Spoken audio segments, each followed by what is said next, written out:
Would you state your name and your date of birth, your current address, and for the camera? April 26th, 2003. Great. My name's Dan McGrogan. I was born May 28th, 1946. I currently reside at 3051 County Route 16 in Watkins Glen, New York. And I'm Ellen Laponsky. I'm a volunteer interviewer with the Chemung Valley Historical Society for the Veterans History Project. And Mary Barazic is on the camera. So, Dan, if we start, were you drafted or did you enlist? How did you get into the service? Well, both, actually. This is some of the stories. When I was called for my draft physical in '66, I kind of thought I wanted to be more purposeful in where I went, so I took the test for the Navy and the Air Force and scored very well because I had 2 years of college at the time, and decided to enlist in the Air Force as a flight engineering officer. I went to the federal building in Pittsburgh where I was sworn in to the Air Force with a delayed entry. After I went home that day, my draft notice was in the mail. So I went to the draft board and showed them a copy of my enlistment order, and the draft clerk says, well, no, you're going to be drafted into the Army. And they pointed out that my draft notice was time-stamped AM of the 6th of September, 1966. My enlistment order for the Air Force was time-stamped PM of the 6th of September. So the draft notice took legal precedence, and the Air Force fought it, but when I was drafted into the Army, I received a discharge, honorable discharge from the Air Force for 16 days service because of from when I was sworn into to the Army, it was 16 days after that. So I was enlisted in the Air Force, drafted into the Army. Okay. Long story short. And you stayed with the Army? Yes. And what rank did you go in at? What branch?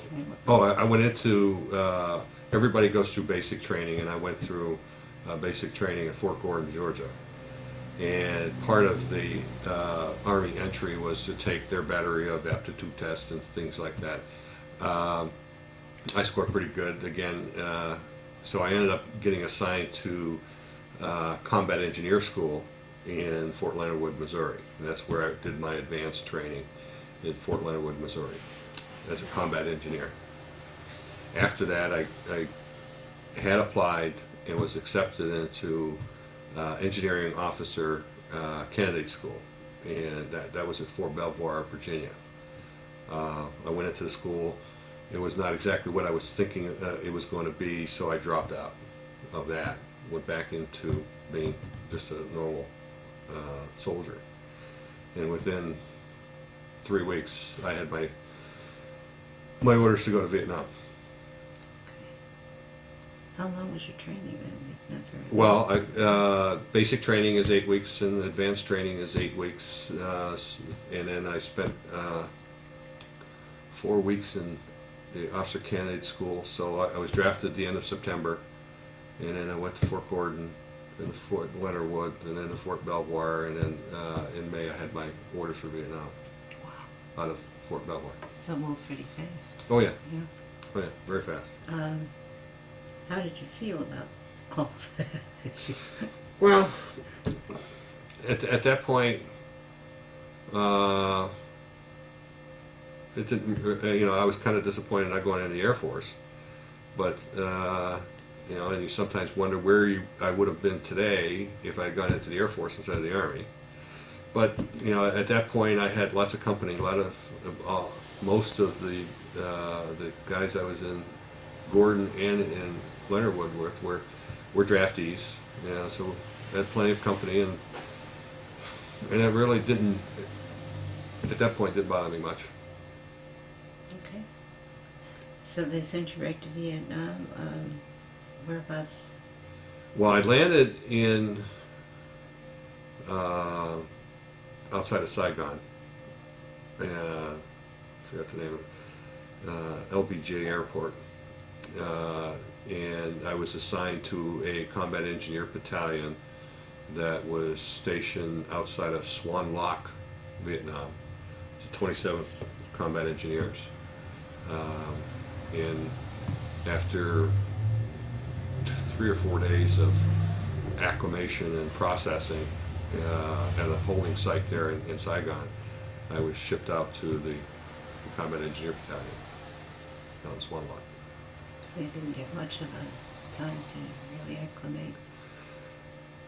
Well, the 3 days were physical acclimation because we going over there in May, it was relatively cool in the States, and the plane was air conditioned, and we landed on a runway in Tan Son Nhut Air Base, and it was 110 degrees, and they brought us out into formation, and the heat, people were passing out from the heat. Actually, I was sick for 2 days and didn't hardly get out of bed, primarily because of the heat. And after about the 3rd day, your body starts to acclimate, and you weren't throwing up or you weren't, nauseated. So that's probably one of the points of the 3-day holding point there to get you physically acclimated to the temperature. Yeah. What exactly did you do after we gave you 3 days and then you went, and what was the setup? When I got to the unit, there was an in processing. It was a battalion of combat engineers. They had a personnel section. What does a combat engineer do? Just about everything. That's not meant to be flipped, but we did basic labor in terms of carpentry and small construction. We did a lot of explosives and demolition. We had a heavy equipment company with bulldozers and dump trucks. We were called upon to clear mines on roadways and things like that. So it's a complete range. We built bridges. We cleared jungle. We built roads. We built airfields. And so the combat engineer is basically to do just that under combat conditions. All of those things. Did you get right into combat? No, actually, really. I was, when processing into the battalion, the warrant officer that noticed, was head of the group, was reviewing all of the guys coming in, their test scores, what their military occupational specialty, their MOS was, looking at what the needs of the battalion were, et cetera, et cetera. And he noticed that I had some pretty high scores and asked if I wanted to work in the headquarters company as part of the battalion staff. And I said, not knowing any better, I said, sure, why not? So I worked in the battalion headquarters company and ended up working as part of the personnel group in the headquarters company. So did I get immediately into combat? No, because we were at a base camp. The main purpose at that point was building a base camp for the 11th Armored Cavalry, which was a combat unit that was in country, and we were building a base camp for them, building the roads, building the buildings, all that kind of stuff. So how, any other experiences that you had there that you'd like to talk about as you got Through, as you were beginning, and what did you see? What were your impressions? If you remember. The initial impression, because we drove from Tan Son Nhut out to where this in the back of a truck. The roads were dirt, very, not paved. It was hot. We saw a lot of poverty in relationship to what we experienced here in the States. And we drove further out into the countryside. There were some rubber plantations, small villages, and we ended up at the base out in the middle of nowhere. Really, the base camp. So the immediate culture shock of going from the States into a country where there was very, very little infrastructure, no roads, etc., poverty, that plus the tropical climate, which was totally different than what I was used to. And so your first impressions were it's a different world than what you came from. It's a very different world. At the base, the camp, it was like you slept in a tent and on an army cot. That basically that was it. Not much more amenities than that. The tents were hot in the day. They were on a wooden floor raised up off the ground so that the mice and everything couldn't get into your stuff. And it was pretty primitive. They had outhouses and they had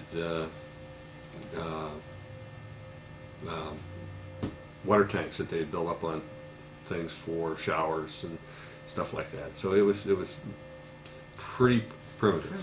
Yeah. You want to go through some of the stuff Sure. I got? Yeah, yeah. I don't think too many units that were over there did this, but for some reason this unit did this. Basically, this is a yearbook that they put together. The unit, the 27th Engineers, came over in '66 from Fort Campbell, Kentucky, as a unit. I went over as a replacement into the unit in '67, and basically this goes through the some of the things, the rock quarry that we ran, Yeah.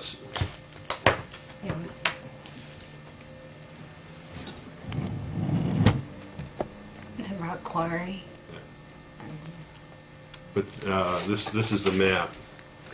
Swanlok is right about there on towards the eastern coast, east of Saigon. That's where we spent most of our time until the Tet Offensive of '67. After the Tet Offensive of '67, they moved us all the way up to just south of Way, up near the militarized zone. And there we had companies supporting the Marines, the 1st Air Cav, and a lot more infantry units than we were down here. In the south, our role was more of building infrastructure and building camps, etc. But after the Tet, it was more direct combat engineering and not infrastructure that we got involved in up here. But Mary and I went through this morning, but there was 5 casualties in our group when I got there. But it goes through some of the people and the arrival in Vietnam, the history of the battalion, and then it goes. It's just like a high school yearbook. It goes down through all the. I looked through this morning, and all the faces start coming back of the people I knew and everything. And this was the section I belonged to, S1, and all of these people I worked with for a good while. Heck, we slept in cots that are 2 feet apart, so you really got to know them. And a lot of things some of the things that have come up now with the war in Iraq, and I think back to then, that one thing was non-citizens serving in the armed forces, and the press was making a big thing of that. Well, when I was here, there were non-citizens. They were permanent residents, but non-citizens serving in Vietnam. Just like this guy was from Malta. I can't look this upside down. Oh, the guy standing behind him was from Holland. This guy was from Mexico, and all three were non-citizens, but they were permanent residents and had been drafted and were serving in the Army. And back then, there was no press release about non-citizens, serving their country, their chosen country. And they were drafted? And they were drafted. Once you drafted. became a permanent resident, even though you hadn't achieved citizenship yet, you were registered for the draft. And these guys were all drafted and served in the Army. So I was in the unit with these guys, and it just went through who the different people were. The chaplains, the S4, medical. This really cracked me up because I was born and raised outside of Pittsburgh, so the doctor, Captain Harvey Slater, was from Pittsburgh, and I think he was drafted, but I can't remember for sure whether he was drafted, but had a relatively good sense of humor, and I got a cut on my forehead doing some construction work, and I needed stitches, and when he, Novocaine it up, stitched it up. When he was done, he tied the stitches in a great big bow, and left it on my forehead, because the stitches had to stay in for 10 days or whatever the time was. But he had tied them with a bow. And one of the medics who was drafted out of veterinary school. He's from Texas. He wanted to be a veterinarian, but here he was working as a medic in our unit. So there was, a lot of different people, a lot of different backgrounds, parts of the country, heavy equipment. This was a Rome plow that was used for clearing jungles, to clear out the jungle, and we some of the characters, and, the different people that I remember. I'm looking upside down. Turn it around. There I am. There's. Is that you? That's me. The kind of naive and bright-eyed. There's a lot of different things. They did reconnaissance and the characterization of different companies that we had. There was, like I said, the one company when we were down south was building an airstrip, and they were building an airfield in the southern part of Vietnam. One of the companies was building a prisoner of war camp on one of the islands south of off the southern coast. One of the companies was running the rock quarry, and it was for roads and infrastructure and stuff like that. This is just the people.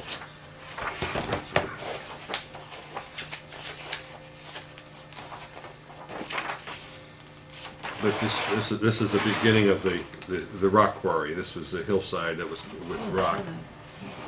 And that was the beginning of it, and then. You do it right into Yeah, and it, our main purpose there was to put in infrastructure, roads and bridges and buildings, water supply areas, building different buildings and there. This was our camp that we built ourselves. The concrete work, the rock crusher. You see the piles of gravel that we use for roads. We used a lot of native labor. We would hire them. They'd work on it like day labor. They would come in, help us at the camp, and as general laborers. And there's roads we built and base camps that we built, and basically it was there. Water supply, which was critical. The unit built a number of water supply stations, basically impound water, and then built purification plants. This is the gravel pit It was at a town called GRA. And just putting together the infrastructure that the country needed. It had very few roads and very few water sources other than wells or streams that were purified. That were purified. There were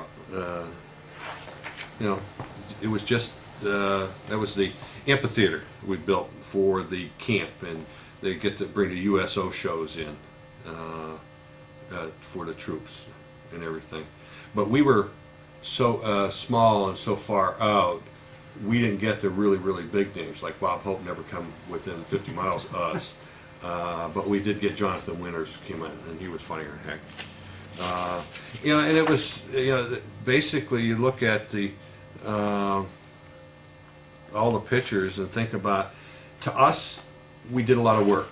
We did a lot of stuff about building and infrastructure, clearing roads, building bridges, things that were part of building the infrastructure for the country. Nation building. Yeah, nation building. Yeah, that's a good. And this is the base camp. It was a relatively large base camp that we built for the 11th Armored Cavalry Regiment in Vietnam.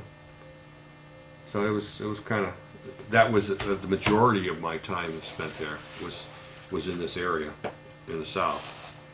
But one of the things that we did do is that because the cavalry regiment would move out on operations that would leave very few people left in this big camp. So we ended up doing combat duty. We did night ambush patrols where we would have a patrol of 12 people and go out and at strategic locations around the base as part of any early interdiction of somebody trying to come in. This is a picture of one of the patrols that I was on. That's me right there. And this is also a patrol that we used a dog, a scout dog. And I know they've had some documentaries on scout dogs and war dogs over, but this was one of the patrols. This was the group of guys that I spent most of the time with, and there's me.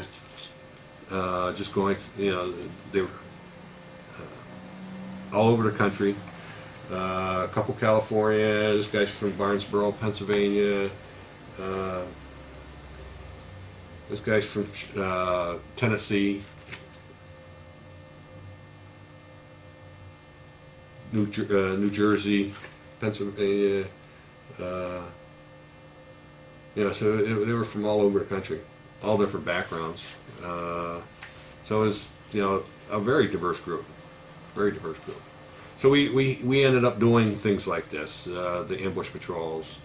I did a long-range recon patrol, where basically it's you walk out and your purpose is to scout rather than engage, and to gather intelligence or look for trails or where things like that. And God knows how many miles we covered, but we just basically go out and cover a wide area around the camp.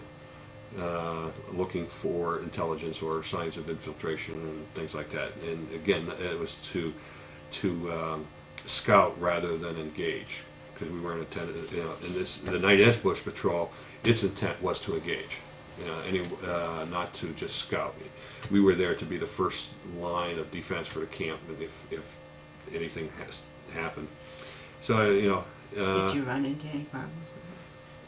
No, thank goodness. I think I did 5 or 6 night ambush patrols, and none of the patrols did we encounter any Viet Cong or anything like that. Matter of fact, the worst problem that we had on a night ambush patrol is because they drop you off at dusk, and then you have to move out on foot to the location where the intelligence says is a likely infiltration route, but you're going through in the dark. And the one patrol, we ran into a pack of wild boar, which were all over the place, and they started squealing, and the guy started shooting, and we didn't know what the heck was going on. So that was the most excitement that we had on 99 bush patrols, was the wild boar.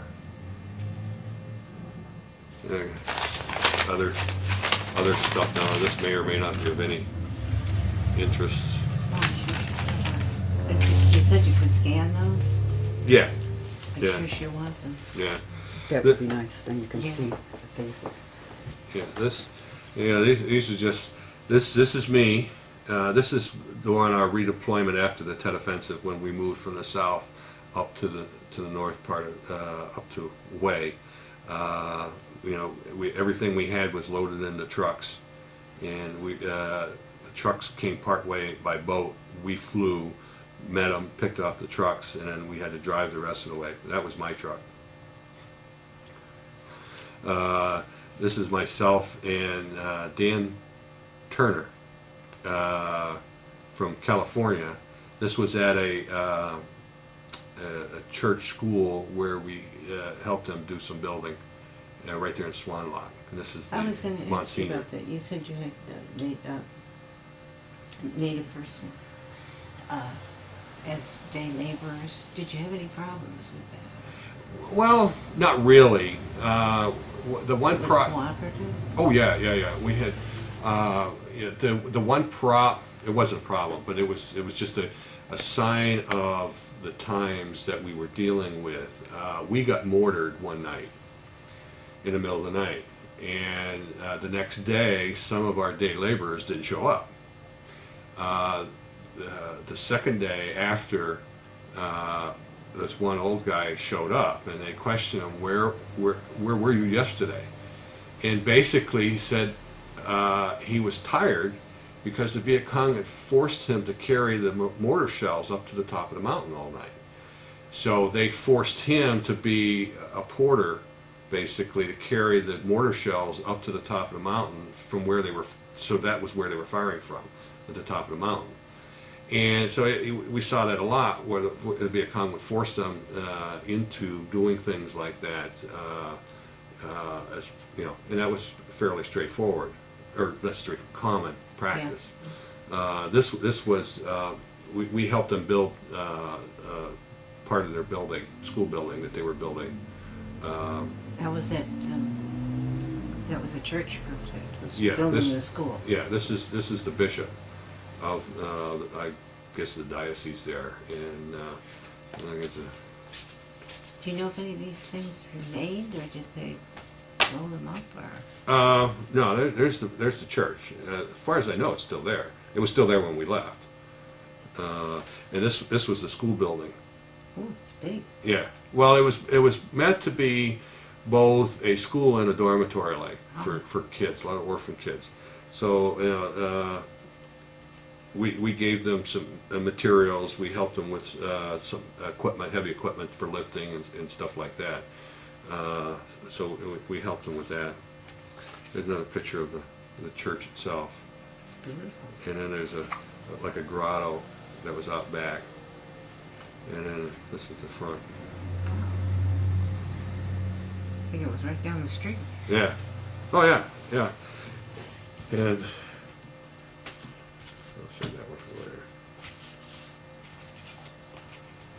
It's worth looking at. Part of the culture shock was,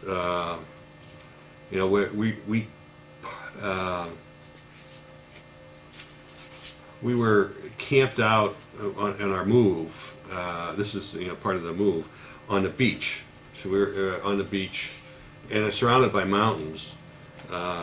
There's a cot I slept on next to the truck. And again, we're just all the trucks are parked on a beach, but it could have been a beach in Hawaii.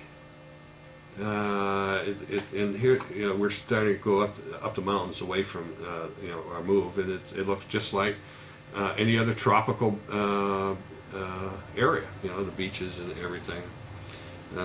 The landing ships that the trucks came in on where we picked up the trucks.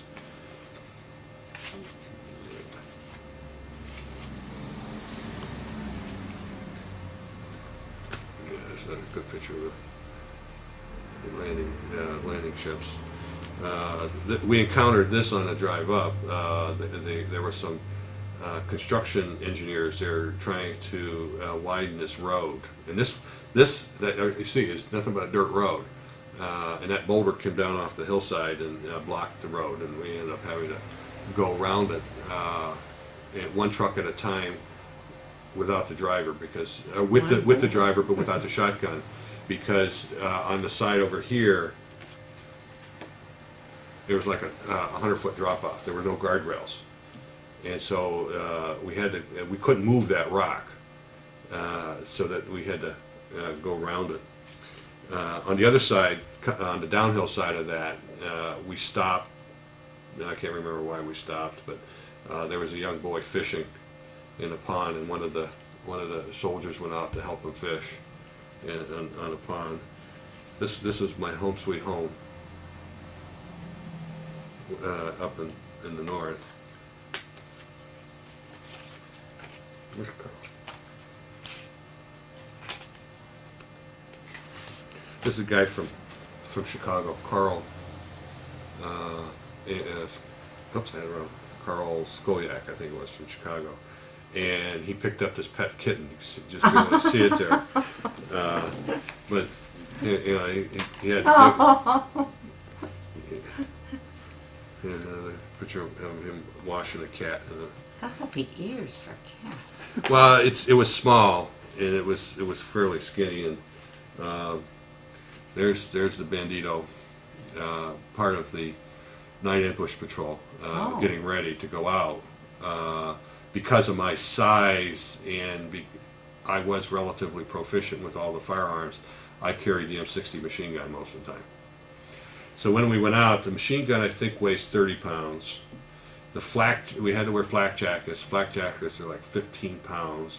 I had to carry at least 200 rounds of ammunition, and that's maybe 10, 15 pounds. I carried a 45 as a personal protective sidearm, 2 hand grenades, 2 bottles of canteens of water, and so all in all, you're probably humping 70, 80 pounds. Oh dear.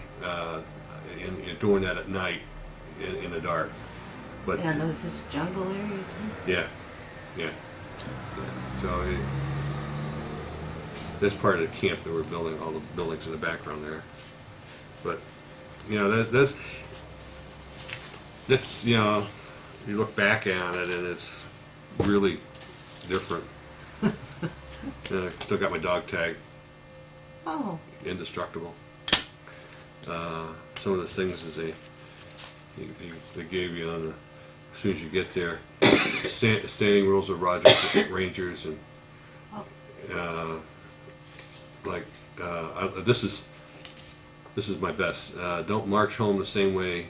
Take a different route so you won't be ambushed. And to this day, I like when I go someplace, I like to come back a different route. No. I gave this to everybody. Yep. Key card with. Don't sit down to eat without posting sentries. And I think Roger was in the Civil War too, or the Revolutionary War. No, it's not Civil War, Revolutionary War. You know, this information card, Military Assistance Command, MACV, and you know, there's some Vietnamese phrases and what they meant. My Army driver's license. The 9 rules for this. Number 1, we're guests here. Make no demands or seek no special treatment. Basically, trying to make sure that we conducted ourselves in the country, and you know, join the people, understand their life, treat women with politeness and respect, make personal friends among the soldiers and common people, always give the Vietnamese the right of way on the roads, be alert, don't attract attention, avoid separating yourselves. Above all else, you're members of the U.S. military.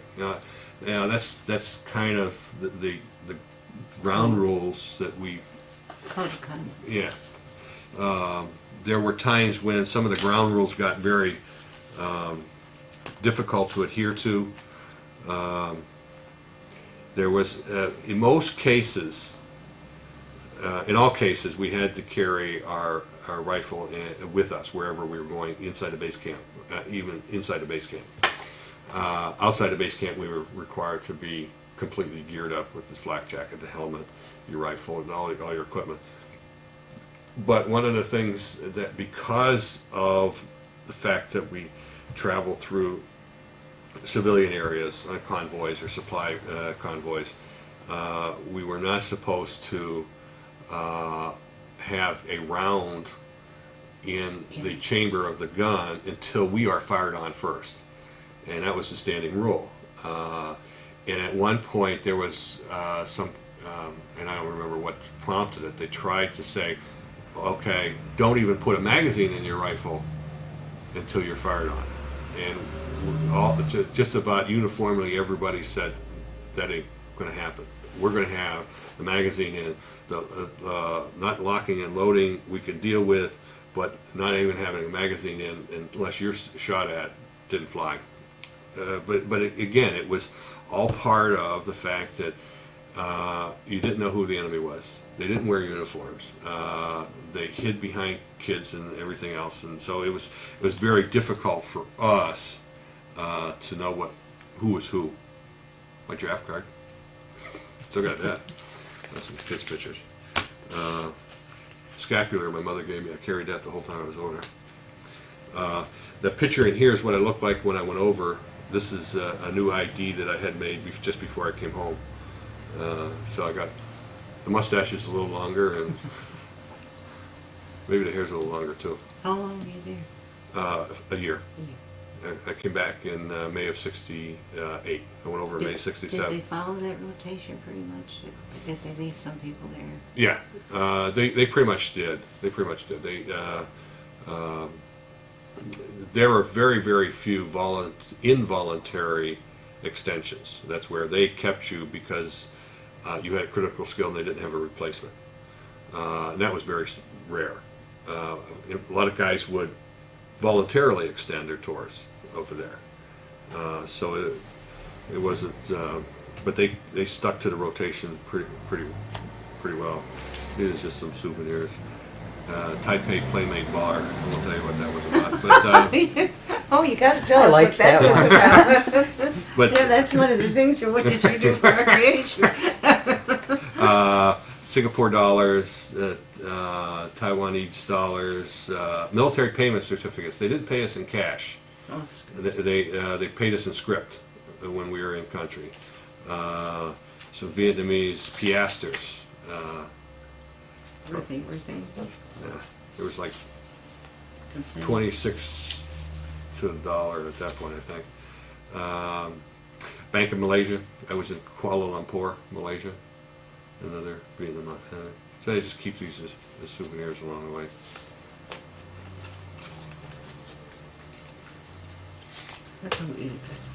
You're going to scan these. Right? Yeah, I'll scan. And can you depart the book? Yeah, I'll scan some, Oh, that would be wonderful. for good examples of some of the the things that some of the people. What was morale like? Morale was relatively good, I think. We were relatively self-sufficient in that we were able to build the water towers for showers. We built them ourselves. So we didn't shower that often, but once or twice a week we were able to get showers. So we built a club, enlisted man's club of our own, because we can do that. So we had a stereo system and the beer, they shipped over beer, and so it was, we had some amenities, and for the most part the morale was pretty good that I could see. There were times when you could tell, it was stressed. Christmas of '67. I mean, it was depressing as hell being there at Christmas time. Wasn't the Red Cross in there at all? They had, there was very little Red Cross presence, but they had what they called donor dollies. They'd come around every once in a while. But for the most part, again, we were so far out, and we weren't that big. We didn't have that many people there so we didn't, like the USO shows, we only got small ones, small troops, not the big names. And I think there was only like two Red Cross workers in the whole camp, and they'd come around at some frequency, and what was, you said the Christmas of '67? Why was it particularly worse? Because you were so far out. Well, or was it connected with anything over here going on? No. Well, part of it was here. You have the majority of these men here were under 25. I turned 21 in Vietnam, so I went over when I was 20. A lot of guys were like 18, 19. And it's the first time they were away from home for a major holiday like Christmas. There was no snow on the ground. There was no Christmas trees. So it was, even though we partied, we had a cookout. We built our own barbecue pit, and we cooked out. But it was still like 13,000 miles from home. First time for a lot of these guys. It was first time for me. And to be there at Christmas time was kind of. Did you get mail and packages? Yeah, that was fairly good. Yeah, the mail service was fairly reliable. It was a lot of times it was delayed. It took a week extra to get stuff. Although Mother's cookies usually made it there before they got too bad. And that's what the guys would look for. A mail call, look for packages, because that means somebody just got cookies from home. So the morale was pretty good.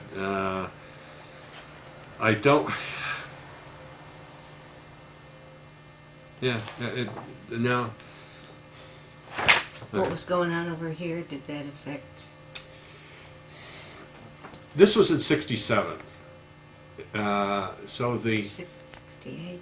67 when I went over, 68 when I come back. 68 was. It was the war protests were not real hot and heavy yet. It was just getting started, but it was. You think back on it. We kind of created our own morale because of the camaraderie that we developed, not because there was a huge campaign to support the troops, even though you disagreed with the war, like we had the last couple of weeks, where people would support the troops even if they disagreed with the war in Iraq. That's what they learned from. Yeah, we didn't get that. So it was we kind of created our own in a way, whether that was instinctive or what, I don't know, but it was just what we did, I guess. We were Americans together. Yeah, we were Americans together, and we were all in the same situation, and we pretty much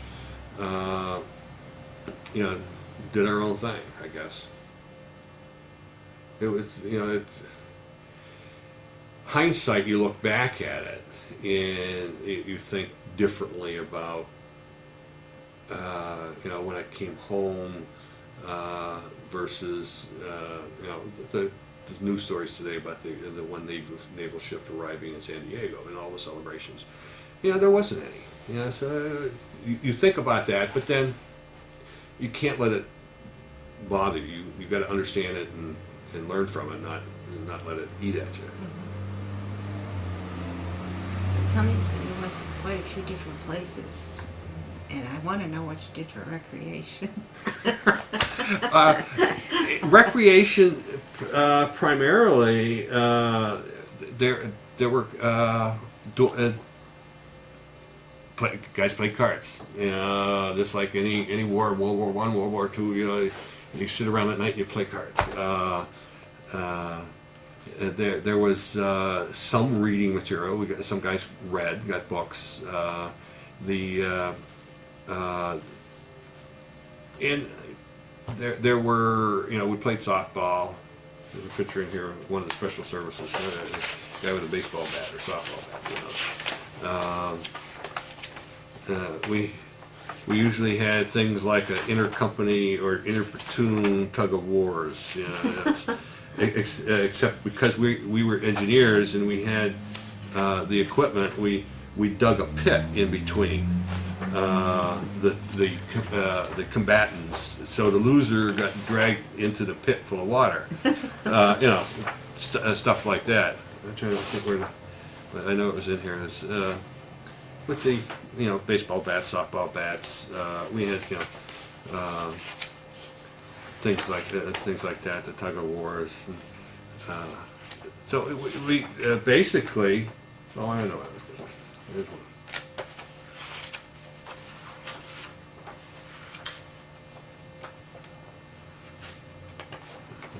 There it is. That's recreation. That's one of the guys that was in my platoon. It's called vegging out. Or yeah, vegging out. You string up a net hammock between a couple trees, and I don't know whether he has. Yeah, he has his book on the ground. Looks like a Coke can. Thank goodness for the picture. Coke can and his book on the ground, and that's what you did. Other than the playing cards and things like that. And, we had, like I said, the EM club that had music, and we sometimes were able to hire local groups, entertainment groups. This is the club that we built, and there was a singing group that we hired in. And they're Vietnamese. Yes, and then this was one of our cookouts. That was one of the nice things, getting out of your fatigues and putting on a regular shirt, kind of thing, just to relax. So that, sitting in the doorways, and sometimes the USO shows were there. Oh, there's the baseball bat. There, that's the picture I was thinking about.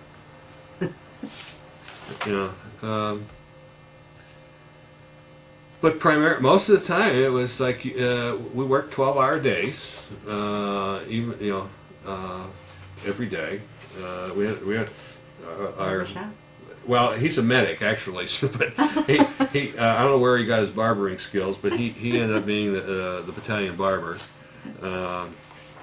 in volleyball, we had things like that, and that was recreation in company. Here's one of the bridges we built. Oh. You notice the construction of that bridge? Does it look familiar? Well, you mean this? Yeah. Well, the highway departments are using those same types of bridges now as temporary bridges when they're repairing an existing bridge, and they're Bailey bridges. They're being used now by the highway departments and construction jobs. This is one of our ambush patrol groups going on just before. Oh, it's dense, isn't it? Yeah. Yeah.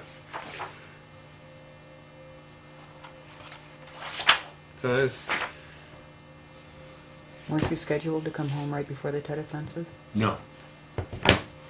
I went over in May of '67, and my rotation date was May of '68. Tet Offensive happened in February '68. Mm. Did you have any experiences during that? Or?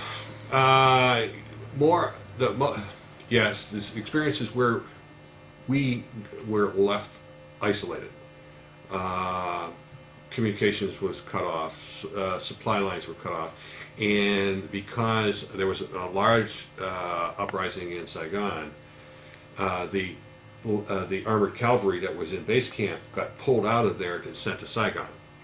So again, it left one company of engineers and one hospital company as the sole occupants of this camp. So we ended up doing, we stopped work and went on 12-hour guard shifts. That's when we started the long-range recon patrols, and we had to.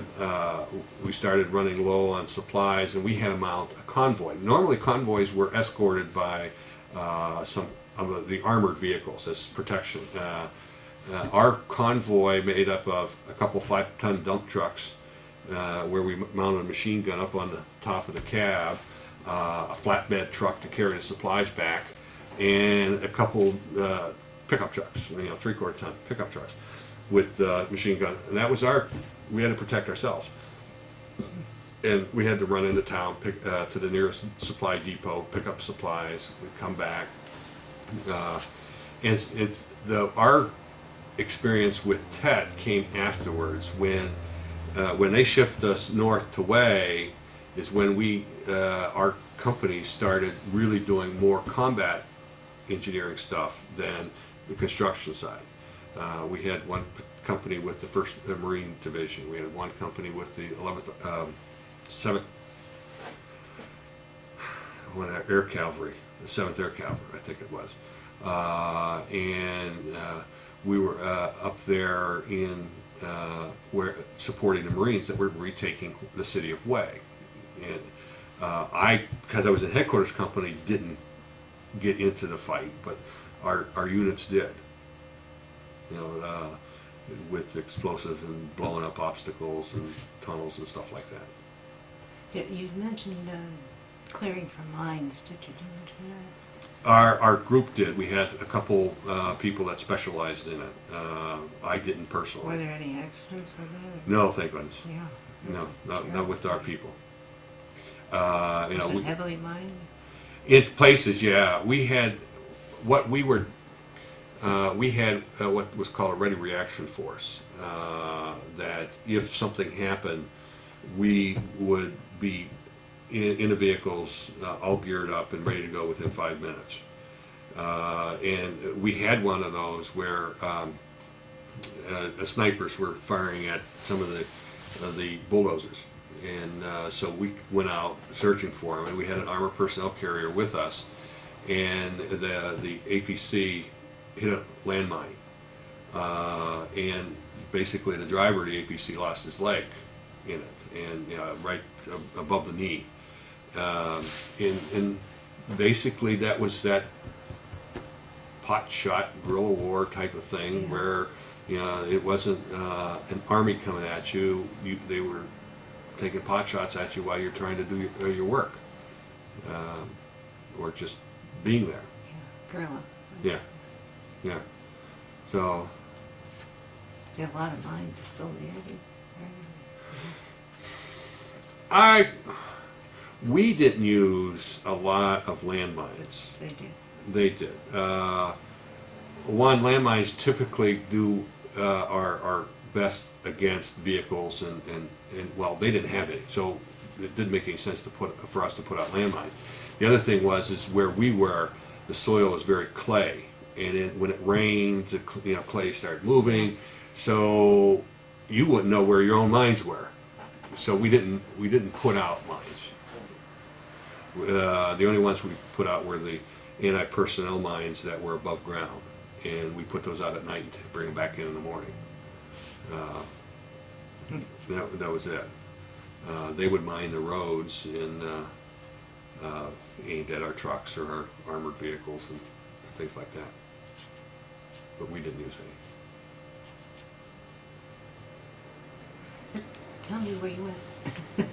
Oh, you had all these different places. Well, I managed to go on 2 R&Rs, which is typical. You get one every 6 months or something like that. I went to Taipei, Taiwan. Mm-hmm. Yeah, that's where I got my Chinese good luck charm. At least that's who I remember it to be. Can you see it? Mm-hmm.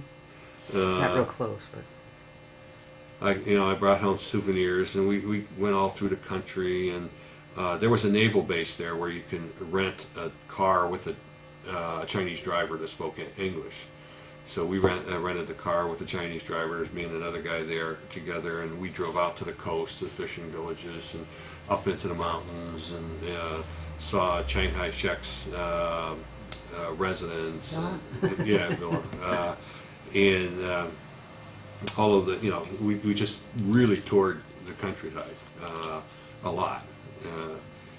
Then the second time I managed to get to Kuala Lumpur, which is in Malaysia. And travel was more restricted there than it was in Taiwan. But we did manage to go out to the coast and do some swimming in the ocean and things like that. And you're only there 3 days, so you pack a lot of sightseeing and things into it. And a couple bar visits. You keep looking at that. Well, you had something in there. They're in there. I like that one. What is it? Read it. Hearty welcome, American anti-communist warriors, to Taiwan. Taiwan Playmate Bar. Cold drinks and beautiful girls. Yeah, just and then the address in Chinese is on the back. It says, just give this to your taxi driver, and they'll take you there. Take you there. Heartily welcome, American anti-communist warrior. Quite a mouthful. Yeah. Sounds very impressive. Yeah, it was. You know, again, the culture was very impressive. Where Taiwan was Chinese, 100% Chinese, and we go out to the fishing villages and stuff. Where Malaysia, Kuala Lumpur, was the population was a third native Malays, a third East Indian, and about a third Chinese was the population of Kuala Lumpur. So it was a real cultural diversity in the city itself.